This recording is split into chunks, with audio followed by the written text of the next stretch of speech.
दोबारा बोल रहा हूं बेटे, there are two laws of reflection. First is angle of incidence is always equal to the angle of reflection.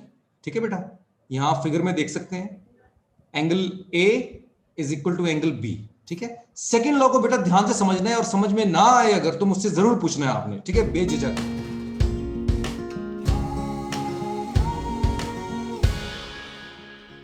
Second law क्या कहता है?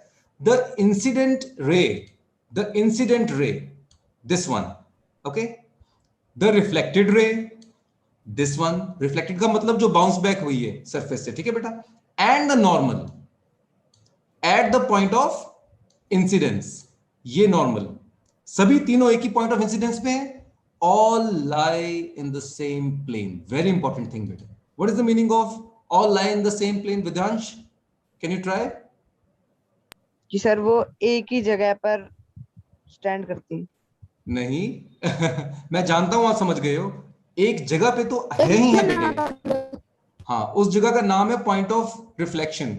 ठीक है, लेकिन कि वो एक ही जगह पर पड़ती हैं। नहीं नहीं बेटे, वो तो हो गया पॉइंट ऑफ इंसिडेंस. ये जो छोटा सा पॉइंट है, पॉइंट ऑफ रिफ्लेक्शन या पॉइंट ऑफ इंसिडेंस.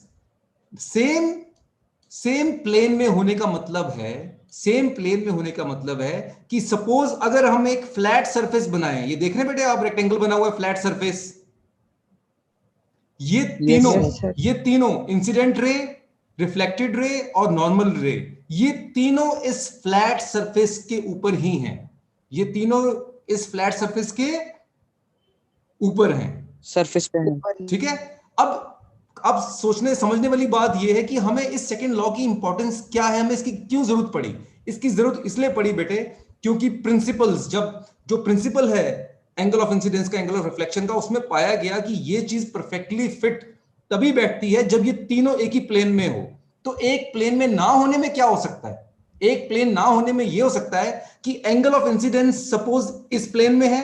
ठीक है बेटा, अब इस रेक्टेंगल को आप थोड़ा सा बेंट कर दो, थोड़ा सा बेटा बेंट कर दो, बेंड कर दो। और सपोज करो कि एक लाइन आपने उस नए प्लेन पे बना दी, तो वो उससे अलग, वो उससे एक एंगल की दूरी पे होगी. तब हमारा law of reflection which is angle of incidence और एंगल ऑफ रिफ्लेक्शन हो सकता है अप्लाई ना हो, लेकिन सेम प्लेन में ये 100% एप्लीकेबल. क्या ये बात सभी बच्चों को समझ में आ गई? तो मुझे सारे बच्चे बताएंगे यस सर. Yes, sir. कनव, Yes, sir. 100%? Yes, sir. Okay great. ठीक है बेटा.